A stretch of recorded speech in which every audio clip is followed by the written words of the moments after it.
dua ta them shumë qartë edhe shumë drejt për drejt. Kjo është protesta që mua më intereson, që mua më zemron,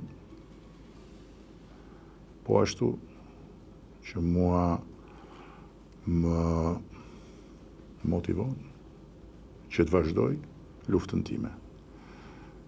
Nuk më zemëron mua protesta e sikureve, as protesta e shtirjeve. Ajo më neverit. Kjo më zemëron. Dhe nëse do isha në vendin tënd i dashur Ramos, pas 6 vitesh pritje, dyert që hapen, mbyllen, premtimesh që treten, përgjigjesh që delegojnë përgjegjësinë te dikush tjetër, me shumë gjasa, unë do ndihesha njësoj, me shumë gjasa, edhe unë do ndihesha pjesë asaj proteste, ose do shkoja edhe vetë në protestë. Kështu që nuk e vën dyshim për asnjë moment. Përkundrazi, e ndjej sado që mund mos a besosh, e ndjej zemrimin tënd si t'ishte imi. Dhe mesazhi yt është këtu i nxjerr, kam plot tilla, se shembulli më i mirë diçka që unë kam thënë vazhdimisht këto ditë. Jo çdo njeri që bashkohet në protestë është aty për një arsye. Ka plot njerëz që nuk i çon bulevard në ideologji, në një parti, në një inat abstrakt, nuk i çojnë as like-et, as followers-at, për të joshur sot protestues që nesër janë klientë dhe për të shitur pasaj produktet e influencerimit.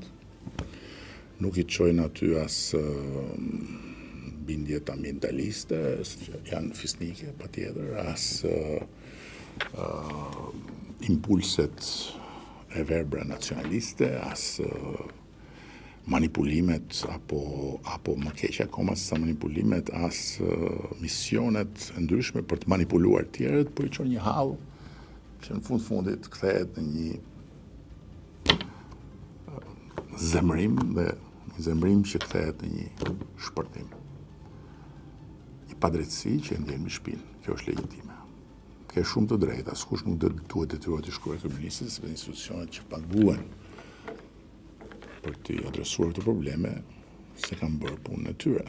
Por, ana tjetër, unë personalisht çdo mesazh që marr unë ndjek, siç e thua dhe në mesazhin tënd, më keni shkruar një vit më parë, unë e kam çuar tek autoriteti kompetent.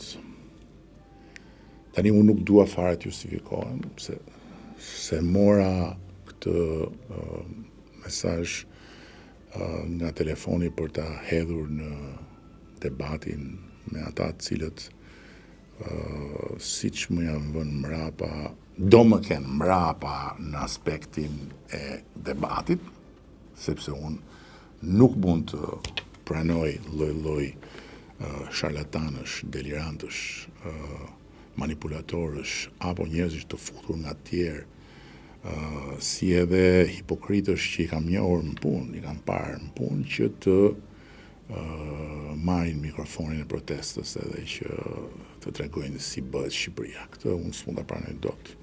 Mund të jetë diçka që të tjerë s'do e bënin, po unë nuk mund ta pranoj. Jo, unë këtë mesazh e nxora për të